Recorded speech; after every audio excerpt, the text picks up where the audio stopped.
আজ আমি করতে চলেছি এই ভিডিওটা। সো হাই বন্ধুরা, আমি হচ্ছি তোমাদের প্রতিমাদি। তোমরা সবাই কেমন আছো? আর আজ তোমাদের প্রতিমাদি করতে চলেছি এই ভিডিওটা।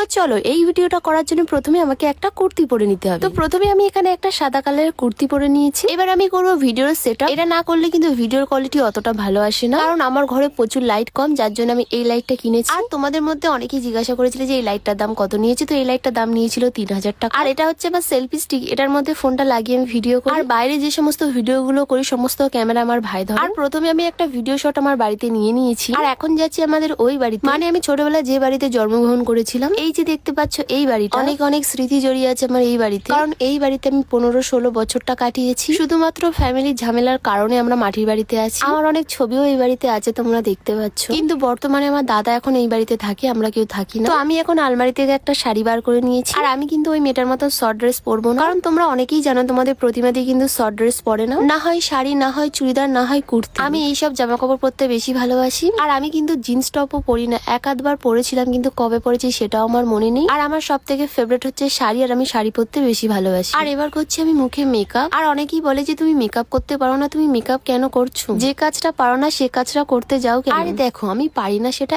একবার না 1000বার স্বীকার করি যে হ্যাঁ আমি পারি না ওই জিনিসটা। তা বলে কি আমি শিখবো না বা চেষ্টা করবো না? তো যাই হোক, সেসব কথা বাদ দাও, আমাকে কেমন লাগছে সেটা বলো কমেন্টে। আর আমি কিন্তু এটা সাউথ ইন্ডিয়ার লুক আনার চেষ্টা করেছি, হয়েছে কিনা জানি না। আর এখন আমরা দুজন মিলে খুঁজছি একটা ভালো লোকেশন, কারণ একটুও ভালো আসছে না ভিডিও, কারণ আকাশটা খুবই মেঘলা করে আছে, যার জন্য ভিডিও একটুও ভালো আসছে না। আর এখন এসছি আমাদের ছাদে, শুধু তোমরা দেখো কি পরিমাণের হাওয়া। আর এখানে কষ্ট করে ভিডিও শুটটা নিয়ে নিয়েছি, ভিডিওটা তোমরা কাল দেখতে পাবে।